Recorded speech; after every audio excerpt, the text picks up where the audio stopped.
Good day.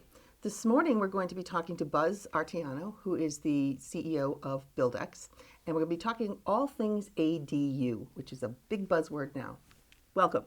Good morning. Good morning. So, can you start by just defining what is an ADU? So an ADU is short for Accessory Dwelling Unit, and even though it says Accessory Dwelling Unit, there are many ways an ADU can qualify. So you can have an ADU inside, built inside your existing dwelling. So take over a partially finished lower level, add on to a room or edit a room that you already have. You could add an addition to your existing house, and that could be your accessory dwelling unit, or it can be detached somewhere on your primary lot, and that would, all those three things are accessory dwelling units. Okay. And is that a legal term? It is. Okay. It's a state designated term that ties directly into the law that was just passed. Okay. And that law states what? That law states as of right on February 2nd, which is a Sunday, Yep. that as of right on any single family lot in Massachusetts, statewide, you have the right to construct an accessory dwelling unit. As of right, no questions. You do have to meet some criteria. Right. Okay? So it states that the size of the accessory dwelling unit can be 50% of the main dwelling unit, Okay. up to 900 square feet. So if you have a 1,200 square foot primary house, you can build a 600 square foot ADU. Okay. If you have a 1,900 square foot house, you can build a 900 square foot ADU. Got it. Most towns, you are not going to be able to exceed the 900 square feet. There are towns that have already had legislation passed locally for ADUs that allow larger square footage. For instance, the town of Bourne, allows up to 1,500 square feet. Wow. Based on a formula. That formula is different in Bourne. Generally, though, you're going to be limited to 900 square feet. Okay. And when you build the additional unit outside your main structure, if you're on a very small lot, does that cause problems with lot lines and setbacks? So some of the criteria are size of the unit is based on the primary dwelling. Okay. You need to meet the setbacks. Now, if you don't meet the setbacks, there is relief that you could go to the Zoning Board of Appeal if you need a few feet or 5 feet to make it work. I think you have a case for that. Okay. Okay. You need to figure out how you're going to get power, water, and how the sewer and or septic's going to work.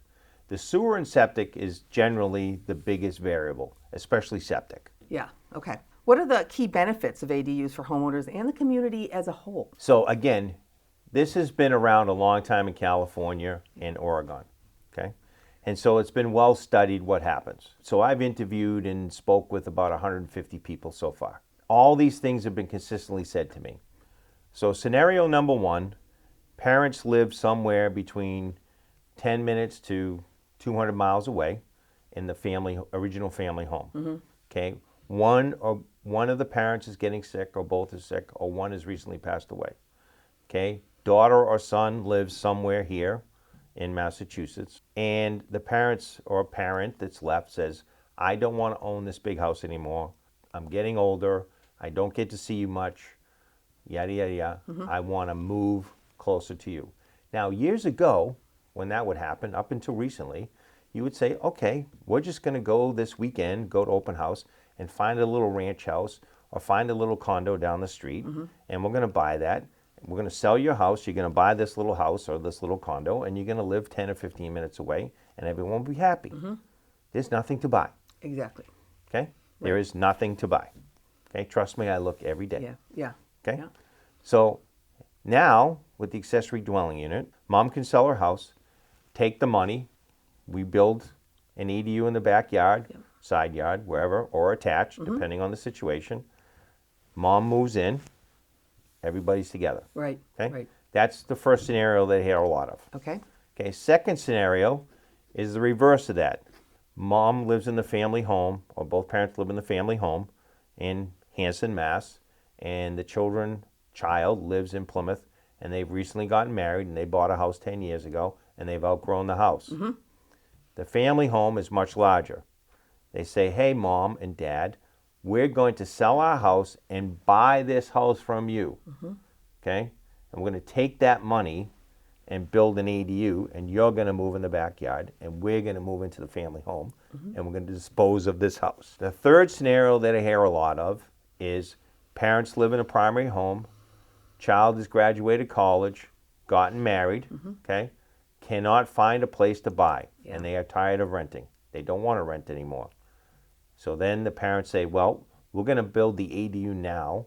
You're going to live in that for a while, and then eventually we're going to flip, and we're going to go move in the ADU, and the child's going to move into the primary house. Okay.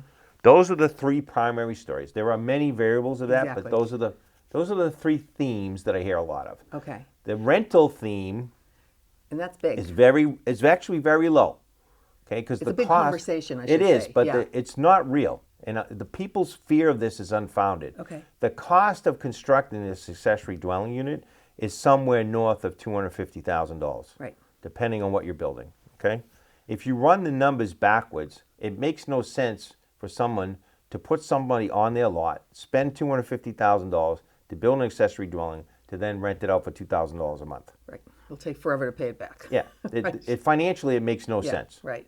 Okay, Okay. so my opinion, the rental build ADU for rental is going to be a very small component.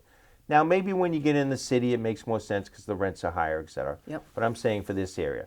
Now, to answer your question of how does this help the real estate market, what happens is all those primary homes that mom's living in now become on the market. So it frees up that home for the next family to move up to, right? So again, they don't need an accessory dwelling unit, but they have a ranch home. They have 3 kids. They're bursting at the seams. Mom wants to sell her house. Yeah. They say, okay, I'm going to sell my ranch. They move over here, and then someone can buy that ranch. Right. Okay. It's a win-win. Right. Yeah. So there is a misconception where people think, oh, I can build something and get unlimited income. But to your point, it doesn't cost $50,000 to convert a garage into an ADU. No. You can't do it that way. You can't think about it that way. Correct. Okay. And again, all these conversations I'm having are people local to here, Plymouth County. Sure. When you get into the city, it's probably a different conversation. But local suburban areas, most people aren't going to build a unit on their lot to have a stranger live there. Right. Now, eventually, someday, when the parents pass away or whatever, maybe one of their cousins rents it or a family member lives in it. But I see the rental opportunity is very low. Okay. Got it. And the Healy Administration Housing Act, that's what you were talking about? Correct. That you just have starting February 2nd by right. Correct. With a few various exceptions, you can build an ADU on your property. Correct. Okay, perfect. Single family home. Right. Duplexes Right. do not qualify. Condominiums don't right, qualify. Right, okay. And what are the general zoning requirements in Plymouth County for an ADU? So it goes town by town. Okay. Okay. So all zoning regulations are set by town, and inside of every town there are different zones of setbacks. Right. So in the town of Carver, which we're in, and when you get closer to downtown, the setbacks become less. Okay. Okay. When you get into the larger lots, the setbacks become greater. And part of the reason why we have this housing crisis is because since 1970, we've built these massive subdivisions with huge lots, with tons of roads, and we've burned up all this land. Right, right. Okay? And I've been saying for years, hey, you know what? Someday there's going to be 2 houses there. And everyone laughed at me. But you're right. And You're now there's absolutely going to be right. 2 houses Yeah. there. Just for people who don't know what setback means, can you define Sure. what a setback So is? from your lot line, Yep. okay, so you have your front line, your side. I'm just going to pretend it's a rectangle. Okay. Obviously, other lots are shaped Yep. differently. But you have your fronts, your sides, and your rear. Yep. And those zoning setbacks say from your front line, the structure can't be less than 50 feet Okay. from the street. Okay, so you can be, 55, but you can't be 45. Okay. From the sides, it can be anywhere from 10 to 30 feet. Okay. Okay, depending on where you're at. And then the back can be from 10 to 50 feet as well. Okay. You can't be right on your lot line. That's the point. Not as of right. Okay. But there are opportunities to, if you had an existing structure, what comes in, say you have an old dilapidated garage Yep. that fits the footprint you want to build on, and it's on that It's already existing there. lot, you can go back and say, hey, I want to build on that footprint, and then yes, you could be very close to the lot line. Okay, perfect. So what are the steps that are involved in getting an ADU permitted in Massachusetts? Yep.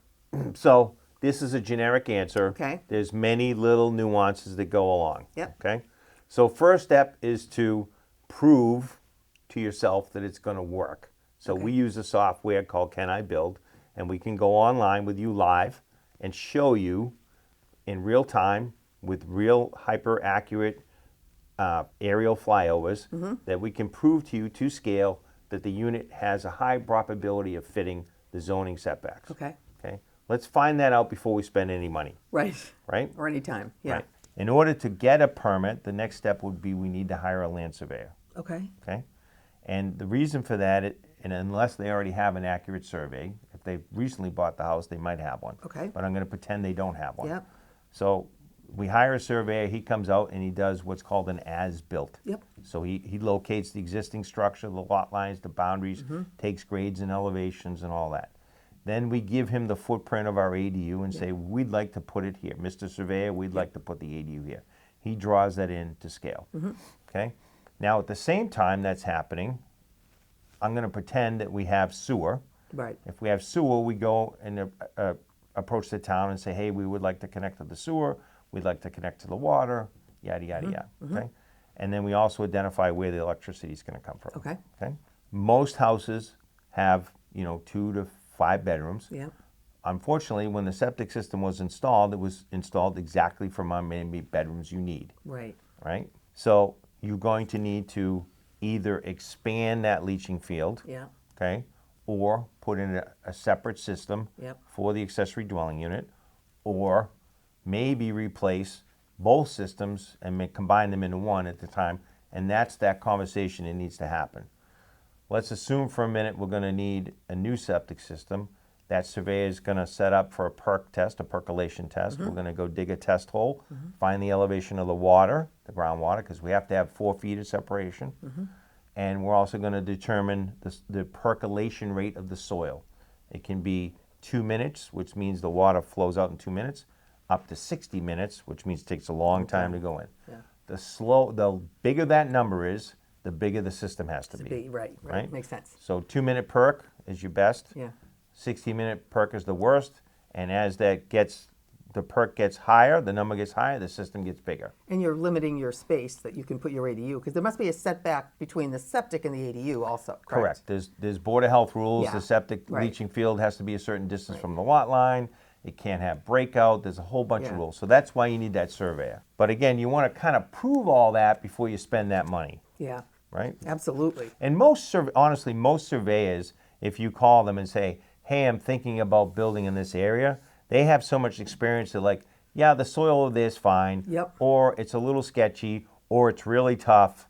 It's glacial till, or it's sand. And they generally know. Now, you never know until you dig in the ground.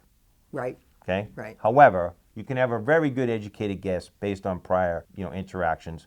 Or, if you have a neighborhood here and you're thinking about doing something, you go and look up when this septic was installed. You find the surveyor there, you call him on the phone, you say, hey, Mr. Smith, I saw you did that system for so-and-so 5 years ago, what was the soil like? Right. And the soil log is on the septic permit as well. So septic is a huge part. Septic is it's a determining factor, it is sounds. Yeah. It is the major variable in all this work. Are there specific design considerations or accessibility features that homeowners should keep in mind when planning an ADU?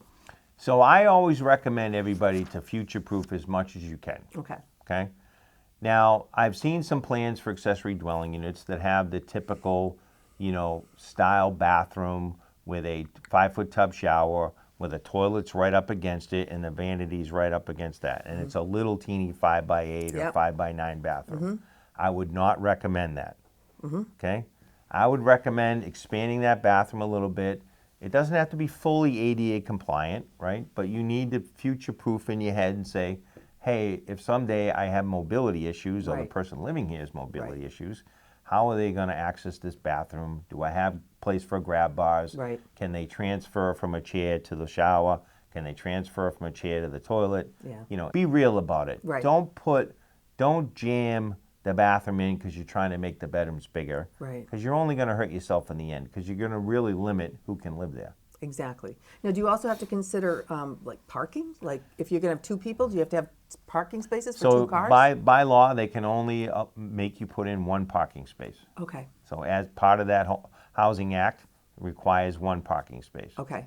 Now, what are the financial factors that homeowners should consider. Yeah. Now, a lot of people had no idea or have no idea, and I've read a lot about this, about the price between $225 and really $375, depending on how Sure. extensive you have to be. Yeah. That's a lot of money. But to your first scenario where the parents are selling their house, they probably have a ton of money to put into this. Hopefully. Yeah, hopefully. So Yeah. that wouldn't be an issue. Yeah. But if you don't have a ton of money to put into it, what are the financial implications? I think that the first step that I encourage everybody is get on with a qualified contractor. Yeah. Doesn't have to be us. Yep.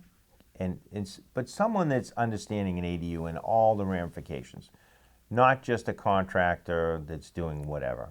Yeah. Okay? Someone that's really studied the law, has built an ADU or two, really worked through all the variables, because there's a lot of considerations to understand about it. Yeah. And I'm still learning every day. And then let's figure out if it's going to fit on the lot physically, right? Let's figure out if the soil's a problem. All these things we can do for free, okay? Then the next step is get on with a mortgage broker. And do they have specific ADU financing? Yes. Okay. Yes, with a caveat. Yeah. Yeah, with a caveat. Yep. So some banks are much further ahead. So one that we refer is Cape Cod Cooperative Bank. Yep. And they've had an ADU program for years because on the Cape, ADUs have been allowed for a while. Yep. Certain towns. Okay. Everything I'm saying is, you have to take it. Oh, right. Today is January of 2025. Right. Who knows? Who knows what's going to Right. become Yeah. in the next 6 months, right? Exactly. But there are products available now, and there's more rolling out all the line. I'm not going to try to tell you what those products are because they change all the time. Sure. The key is to get on the phone with the mortgage broker, be transparent with them, and say, hey, me and mom, or me and dad, or me and my parents want to do this. I live here. This is my current mortgage. They live here. This is their current this. This is our financial situation. We need X amount of dollars based on a conversation with a qualified contractor. Yeah. We think we need $300,000 to do this based on the cost of the ADU, and we need a new septic, and we need a new driveway, and we've got to take some trees down, and there's an old barn in the way, Yeah. and blah, blah, blah, blah, blah, right? And then have that conversation. Most of everybody that's on that list can give you an answer within 48 hours. Okay. They can give you a pre-approval letter saying, Okay. based on these factors Yeah. you just told us, Yep. we can give you or we can loan you up to X amount of dollars. And there are tons of different programs, Okay. And there will be more and more as we go along. more and more. So Yeah. I think obviously interest rates are high right Yeah. now, right? The good news is all these products have no cost to refinance and there's no prepayment penalty. Okay. So 3 years from now, hopefully interest rates will be 4%. Sure. You go back and you Refinance, say, right. hey, I would like to refinance, Right. and that's going to drastically reduce your payment. Right. Now, given the fact that there's so much to do when you're thinking of putting on a different, separate unit, a separate ADU, talk about when it is beneficial to actually add to your existing house, and what are the ramifications of that versus a separate entity? Yeah. What I say to people is lean towards a detached unit. Okay. Why is that? It gives you a little bit of separation. Okay? Because if you think about it, you've grown your whole adult life, right? And your parents have been alone for a while. And now all of a sudden you're going to be like, hey, we're all together. Right? And that's a clash of family. Right? I like the fact, I have my own little house. I'm going to go in the back. Hey, would you like to come over for coffee? Yeah. Yeah. Walk 100 feet, 20 feet, whatever Whatever it it is, yeah. right? Come in the house, or hey, send the grandkids over. I'm making cookies, and they can walk back. Yeah. I like that idea. Yep. Now, it doesn't always work, Right. but to me, I tend to push people. Hey, let's just talk about because again, this is all an unknown. Right. Right, and you're spending a lot of money. Exactly. And I like to talk about everything with people, right? And some of these are hard conversations. Sure. Right? And say, hey, do you want to be able to walk through a door and walk into their living room? And the daughter or the son will say, yeah, I really don't want that. I love my mom, but Right. let's put her, let's give ourselves all a little privacy. Yeah. Right? And Now, there are times, though, that you have to attach. There's a possibility you could save money. Yep. So let's assume for a minute that you have the ability. Let's pretend there was an old first floor bedroom that you were wiping out as part of the addition, and now you have the capacity on the septic system, and you don't have to expand the septic. Yep. and the electrical system is big enough to support the ADU, and all those things combined, Yep. that's a huge saving. So sometimes it makes sense to connect. Okay. Or the lot's a funny shape. It's a triangle, Yep. and there's no room in the backyard. So there's a lot of variables that you have to consider. Okay. Many, many variables to consider. So what we're talking about, this scenario where you're actually a doorway away from mom, that used to be called the in-law. Correct. Right. And Yeah. a lot of people will sell houses and say, we have an in-law suite. Right.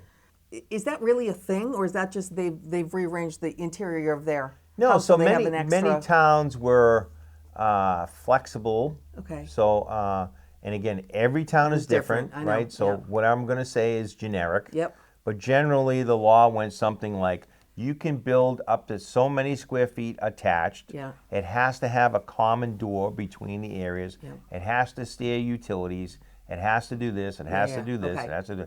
And so they allowed them to build these in-laws. Okay. Now, fun fact in the town of Plymouth, you can have an in-law already constructed on your single-family home and still qualified to put in a detached ADU. Got it.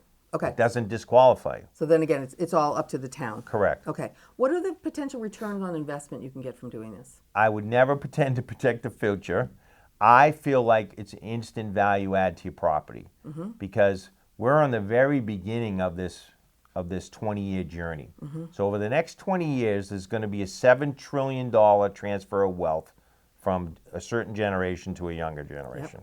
Okay? And to me, it would make more sense to start that transfer early. Yeah. So part of that transfer could be we sell our house. Let's pretend we had $600,000 in equity. Okay, I'm just going to use round numbers. We spend $300,000 building us a nice ADU in the backyard, and then we go to North Carolina or South Carolina or Florida and we buy a condo there. Yep. And we're going to be here for 6 months and we're going to be there for 6 months. That's a win-win. Right? Yeah. Or we put the 300 here and we take the 300 Yeah. and we put it in trust for our grandchildren. Okay. Okay. Now the key to all this is you need to work with a good financial I planner. was going to say that, yeah. Okay. Yeah. And capital gains, you have to worry about all that. A whole bunch of stuff. All that Now, stuff, okay. all selling a primary home, you're never going to have capital gains. Well, you can, but it's in the millions. Yeah. Okay. So the average person selling their primary home, that money comes out tax-free. Okay. Now, but you need to be smart with it. You need to go see a financial planner because there's lots of ramifications about how it might make sense to take a mortgage and then put that in an investment and pay the mortgage from the investment. There's a lot of moving pieces. Right. But I would, and every situation is It's different. totally different. Yeah, we Right. talked about that before we even started this conversation. Okay. What about some common challenges that, aside from, we've talked about quite a few, are there any we haven't hit on yet? Yeah, biggest ones are sewer, Yeah. septic, Yep. water, where the water's going to come from, how we're going to get electricity.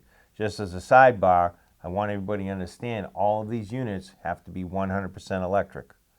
So it's electric Oh, stove, they can't have oil or gas. no fossil fuel. So July 1st of 2024, Okay. state of Massachusetts outlawed fossil fuels. Right. Okay. Now again, I'm speaking in generalities. There's some fine tuning in there, but generally, in order to get this permit, you need to build this accessory dwelling unit all electric. Okay. So you're going to have a heat pump system for your heating AC. Yep. You're going to have an electric hybrid water heater, which is essentially electric water heater with a heat pump built on top of it. You're going to have an electric stove, and you're going to have an electric dryer. All that being said, you need about 125 amps to run that. Yeah. So if you're going to need to run generally a new service. I was just going to say, you can't really piggyback off your house unless you have an extraordinarily huge service Well, in your you house. could have a small ranch that's propane, Yeah, all yeah. propane dryer, propane stove, propane heat, Yeah. and the electric load's very low, Yep. and they have a 200 amp service. You may be able to pull the 120 amps you need Okay. for the ADU. Okay, perfect. See? And the water is just, the water line that comes, the main that comes into the house, don't they just extend it? You can. Okay. So you can come off the well. You can come off this town water. Yep. You can maybe run a new water line. There's a lot of variables, Okay. and it depends on how separate you want the utilities. Right, okay. Or Right. if you even do. Yeah, Right. or if you even do. Okay. There's no requirement to have them separate. Okay, I was going to ask you that. But generally, most clients that I met with want the utilities separate for a whole host of reasons. Okay. Solar panels, can you put solar panels on the roofs of these? Absolutely. Okay. Yep, so you have the ability to make this as energy efficient as you want. Okay, great. Okay, now as you increase the energy efficiency, the cost obviously goes up a little bit, Yep. right? But you have, it's very, I wouldn't call it easy, but it's very simple to make this what's called a net zero structure. Solar panels on the roof, heavy insulation, high efficiency appliances, etc. Right. You could easily get to a net zero. Okay. Getting carbon neutral is very difficult because there's a lot of Yeah. concrete. So, Yeah. but net zero is definitely doable. Okay, perfect. And how long typically will it take from permitting all the way through here, open the door? Yeah. So I generally tell people that first 60 days is, surveyor, perk test, all those things, right? Then we go file for a building permit. Let's pretend it's February 3rd or beyond. We go file for a building permit. Assuming we have everything correct and we have all our ducks in a row, they have 30 days to issue or deny. So then they issue the permit. Now we need to go build it. Okay? Do they need construction plans? They do. They need a full set of plans. Right, to do the permit, right. They need if it's a septic system, we need a Board of Health approval. Yeah. If it's a new well, we need the well Yep. installed, we need the water Yep. test, full set of building plans, Yep. cross-section, structurals. Yep. We need a home energy rating certificate from a home energy rating company saying this is going to meet the new energy requirements. All those things are required as part of that permit. All Okay. licenses, Okay. all insurances, Yep. all those things come Okay. in. So as far as permitting, when you say you have to have your plans done, do you need plans done by a licensed architect, or can someone who's in the construction industry do it? It would depend on the complexity of the structure. So if you're building the same plan over and over again, typically you've got that plan worked out, Okay. and you can submit it as is. If you're building something a little more elaborate or something more design oriented to fit the existing structure, and some of this is budget driven, then you will see architects get involved. I am working with a couple architects now to try to come up with 3 or 4 standard plans with some different elevations, so that people have something to pick from, so it's already kind of pre-designed. That makes sense. Right, and what that allows us to do is have all that pre-priced. Right. So when they say, okay, well, we want, again, this is made up, we want that, Madison exterior, we say, okay, that's going to cost an extra $3,800. Okay. Does this have to be one level? Can there be a basement in it? Can there be a second floor? Yep. So again, some of this is being worked out. So what I'm going to tell you right now is true today. Okay. So generally, the agreement is the square footage is measured the outside of the perimeter of the walls. Okay, not the living space. Well, it says living space, but the question is, what is living space? Right. And it's a little loosely defined. Yeah. So right now, the square footage, most towns are treating the square footage of the outside perimeter of the foundation. Okay. Okay? They're not counting the basement. Okay. Okay? I've got a verbal from a couple building inspectors that the stairway down to the basement wouldn't count towards the square footage. Okay. Because it's not considered livable. Okay. You can take the square footage and stack it on top of each other. Okay. So you could have 400 feet and 400 feet. Okay. Or You're still under your 450 and- 900. Right, Okay. or 450 and Yep. 450. Okay. Okay?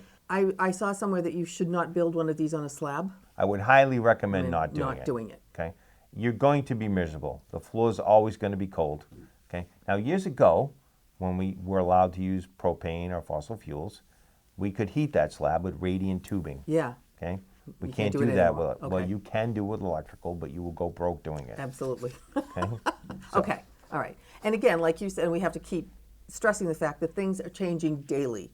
It's like AI. You can't ever know what is going on with AI because it changes yeah. every day. Yeah, but generally, don't ever build on a slab. You'll be Okay. miserable. Okay.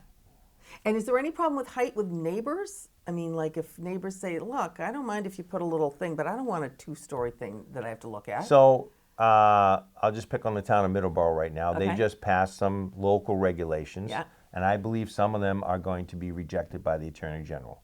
Okay. And one of them was a height restriction. Oh, so you don't think there will be a height restriction? I think it's whatever the zoning says now. Okay. Okay, they actually said, I'm not going to say the square feet because I don't remember, but I read through what they passed, and there's some things in there that I felt did not meet the spirit of the Fair Housing Act. And one other question for if you add to your existing house, instead of building a separate unit, you have to have a separate exit? You have to have 2 exits? So you need, Are there- you always need 2 means of egress. Okay. So That can be a slider to a deck. That Yeah. can be a front entry door. Okay.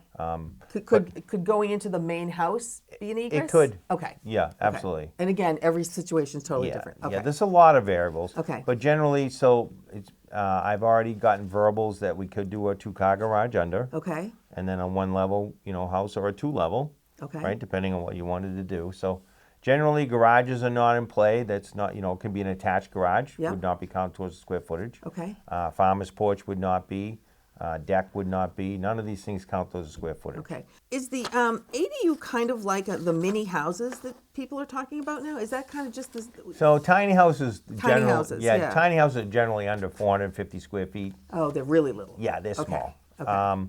And that brings me to a good point. So a lot of people have asked me about building really small ADUs. It does not make any financial sense to go below 600 square feet. Okay. And let me tell you why. Because you still need to deal with the septic. Yeah. You still need a power line. You still need a water line. You still need a kitchen. You still need a bathroom. Yeah. You still need a foundation. You still need to dig a hole. All these things are minimum costs. Yeah. Right? So going from 600 to 500, there's a little bit of savings, Yeah. but it's not much. It's not worth it. And if Right. you want to future-proof yourself, leave your options open. Correct. Yeah. So Okay. I encourage people, if you have a 1,400 square foot house, build a 700 square foot ADU. Yep. Okay. Okay. Got it. It's not going to cost you incrementally that much more. All right. Are there established occupancy limits for ADUs? So no. So if you have a 900 square foot ADU, you could buy and you could fit it by code. You could put you could build a 3-bedroom ADU. You got to remember the early ranches built in the 70s were only 1,000 square feet. Yeah. Okay. Yeah, they were That wasn't that small. long Yeah. ago. Yeah. And they were 3-bedroom, 1 bath, Yeah. kitchen, and a living room. Yep. Right. And Yeah. there's tons of them all over this area. Yeah. Right. So it's only 100 square feet less. Right. So the bedrooms would be really small. Right. There's nothing that says that. Now, can you have kids in an ADU? Sure, absolutely. Okay. So. They cannot be age restricted. Okay. They cannot be occupant restricted. Okay. They cannot be amount of people. Now, it's bedroom. It's got by bedroom count, Right. right? So if you have 2 bedrooms, then you're going to have to build a 2-bedroom septic. Right. That's driving the occupancy. Okay. But 5 people could live in a 900 square foot ADU. I don't think you'd be happy. Okay. But you could definitely do it. So do the towns have any issues with the draw on resources that adding that many people? I just don't. From the conversations I have, that's not. It's not even not even on the radar. That's not the driver of it. Okay. Okay. It's now. That's not to say you're going to get the one person that has a daughter that moves in that has 3 kids, a daughter and a son that moves in, and they Yeah. have 3 kids. That's going to happen. Yeah. Right. But I think that's going to be like 1%. A tiny. Exactly. Yeah, I think it's going to be Yeah.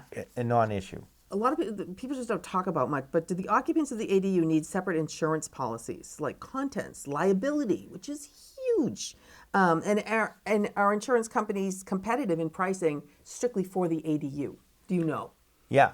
So the answer is maybe. Okay. Okay. As of today. Yeah, as of today.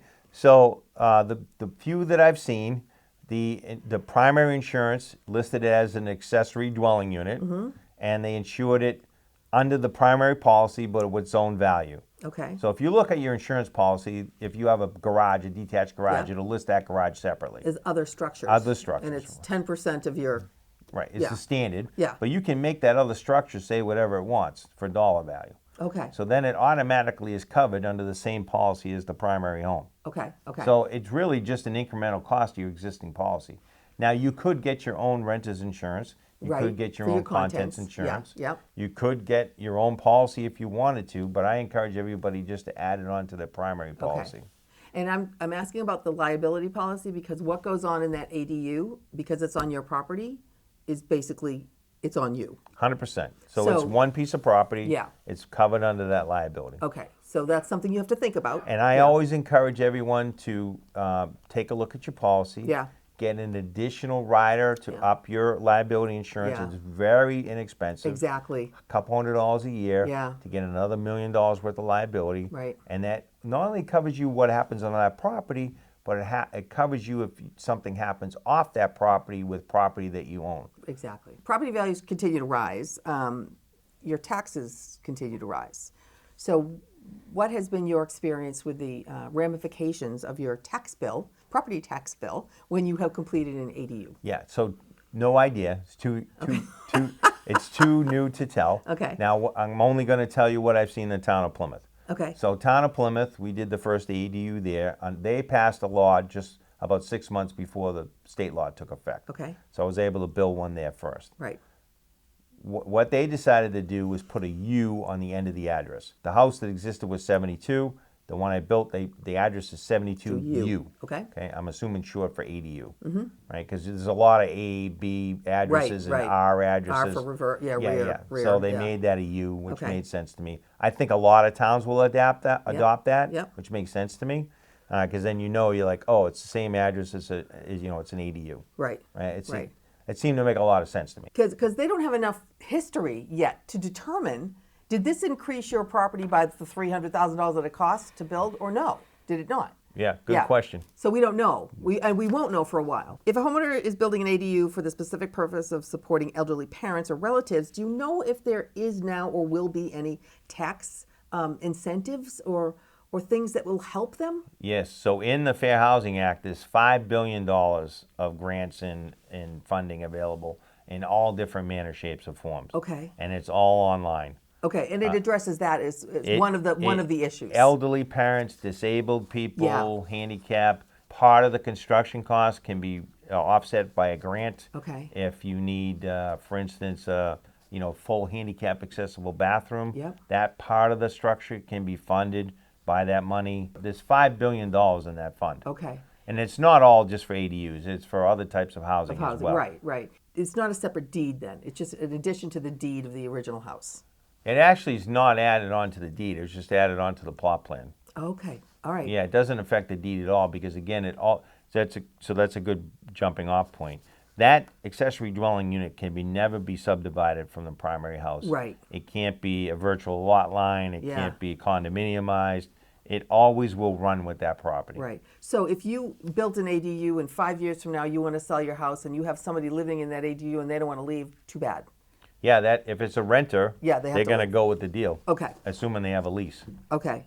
And so you wouldn't know if people build these just for rental income, and we've talked about how that probably doesn't make sense right now. But if they did, do you know if it's considered taxable investment income? Absolutely. Oh, it is? Yeah. Okay. That's another reason why you're gonna probably you're not going to be You're going to have people... to. Now, there's also, you can do accelerated deprecation. Yeah, So if you're looking for some tax deferment, and you are a high income earner and you want to rent it out, because again, you could rent it out to a family member. Right. It might make financial sense because you have some accelerated depreciation, all those things that go along with it. And that's why I advise people, work with a tax professional, work with a financial planner, because there's so many things and they're always changing. Right. And every situation's different, that people need to work with a trusted advisor that's going to steer them in the right direction. Right. A perfect example would be you're letting your kids live in the ADU free so that they can save money to buy their own house if they don't want to end up taking over your house someday. Yep. And do you have to report that?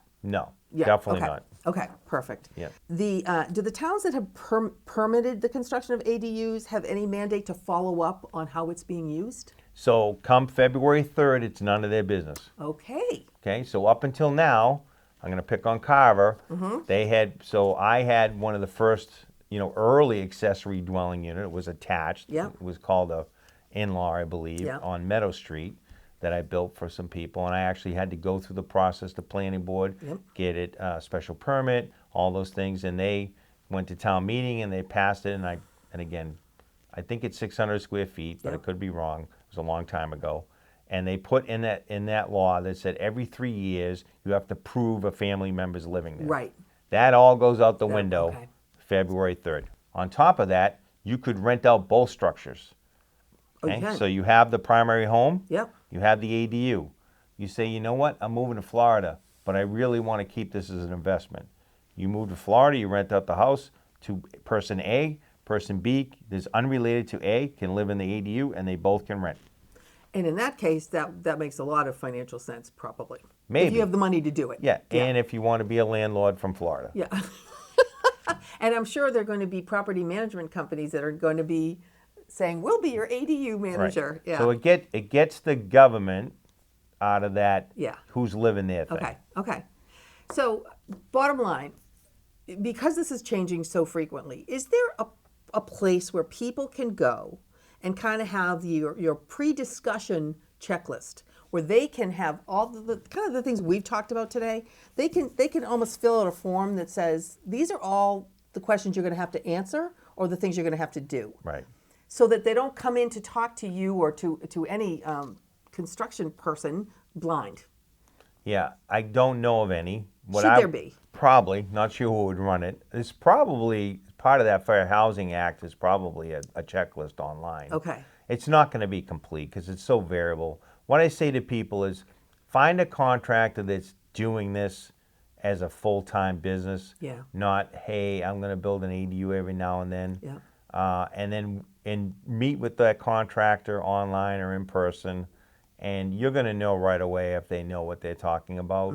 And that's going to be, I think, your best source because that person is going to have, they want to build stuff, right? So they're going to figure out if they can build stuff. Sure. Right? So let them do that part. You do the financial part with your mortgage broker. Yep. Right? And then you get your financial planner involved and you have your team. Okay, right. Right. And that's what you need. Right. And the contractor is the quarterback of everything building. Right. He works with the surveyor, he works with the septic, Yep. all those things. He's doing all that because you already have a full-time job living your life. Right. Right? So you don't Hopefully. Yeah, and you don't need to experiment on, gee, should I do this or should I do that? right. And that's why you need to have a trusted professional Right. working with you. Right. Right? Okay. Yeah, makes sense. All right. To be continued, I'm sure. Yeah. So I think, follow up in 6 months and we'll have lots of stories to tell. Okay. Sounds great. Thank you. Thank you.